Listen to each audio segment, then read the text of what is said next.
EVM machine नया मनु का विधान हो, मनु का विधान भैया मनु का विधान हो।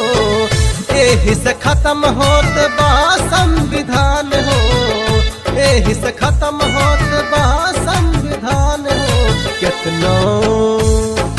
कितनो देवी देवता मनैबा बहुजन का बहु सता न पैबा। जब लेना ईवीएम हटैबा बहुजन का बहु सता न पैबा।